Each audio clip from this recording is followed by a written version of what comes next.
Teman-teman, jangan iri dengan rezeki orang lain, karena kita tidak pernah tahu apa yang telah diambil darinya. Dan jangan gelisah dengan kehidupan kita saat ini, karena kita tidak pernah tahu apa yang sedang Allah siapkan untuk kita di waktu yang akan datang. Betul? Be positif, ya. Belajarlah husnuzon dengan kehidupan ini. Jangan membenci keadaan, jangan pernah menghina keadaan, karena malam pun tidak pernah menghina takdirnya menjadi gelap. Karena daun pun tidak pernah marah kepada angin yang membuat dia terjatuh dari pohonnya. Cintailah hidup kita. Terlalu sayang hidup kita jika dihabiskan dengan air mata dan tangisan kesedihan. Syukuri apa yang ada, jangan gelisah dengan apa yang tidak ada. Terima apa yang diberi dan jangan pernah komplain dengan sesuatu yang belum ditakdirkan untukmu. Jangan sibuk dengan aib orang lain. Jangan sibuk dengan kesalahan orang lain. Karena sesungguhnya aib kita jauh lebih banyak dibanding orang lain. Tahukah apa yang membuat orang lain memuliakan kita? Tahukah apa yang membuat orang lain menghormati kita?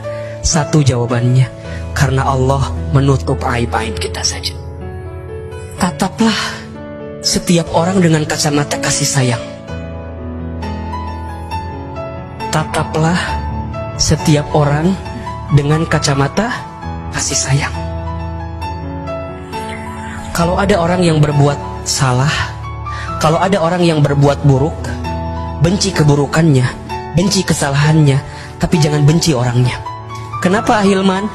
Kalau di hati kita tidak ada kebencian kepada orangnya, maka akan selalu ada doa kepadanya. Allah itu tidak akan mungkin memberikan beban kepada kita melebihi batas kemampuan kita. Kalau teman-teman malam ini ngerasa diuji dengan ujian yang berat banget, Ahilman, musibah aku berat banget, Ahilman, catat baik-baik ya, karena Allah percaya kepada kamu. Karena Allah tahu kamu mampu, karena Allah tahu kamu siap, karena Allah tahu kamu kuat menghadapi itu semua.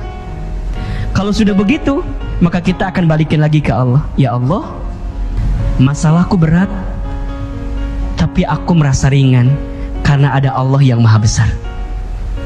Kalau sudah semua dibalikin ke Allah, yakin ke Allah, maka teman-teman akan meyakini saat orang menjatuhkan kita, hanya Allah yang bisa mengangkat kehidupan kita. Saat orang menyakiti perasaan kita, Allah yang bisa menyembuhkan perasaan kita. Bersyukur itu bukan karena semuanya baik-baik saja, tapi bersyukur itu karena kita percaya selalu ada sisi baik di balik sesuatu yang kita anggap tidak baik.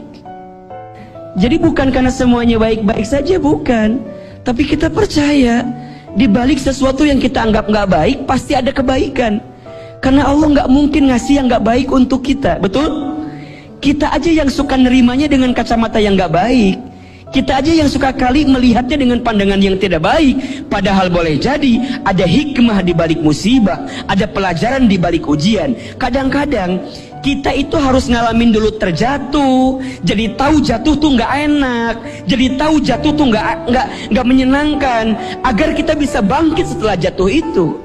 Maka tidak penting seberapa sakitnya kamu terjatuh, tapi yang paling penting seberapa kuat engkau bisa bangkit dari jatuh itu. Sungguh tidak ada yang menyakitimu sebenarnya. Kamu hanya tersakiti oleh harapanmu sendiri. Maka kalau sekarang ada yang bilang begini, Ahilman, mengapa hati ini terasa sakit, tidak tenang? Mengapa hidup ini terasa berat? Coba dievaluasi.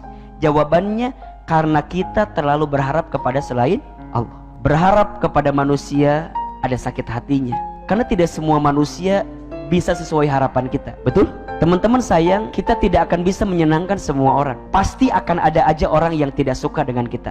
Bahkan mohon maaf, kepada orang yang kita cintai saja, boleh jadi orang yang kita cintai itu menyakiti perasaan kita. Maka seringkali Ahilman sampaikan, kadang jangan terlalu menyalahkan orang yang pergi meninggalkan kita, tapi coba salahkan diri kita yang terlalu berharap kepada orang yang pergi meninggalkan kita. Jadi salahnya kita yang terlalu berharap dengan apa yang tak sesuai dengan harapan.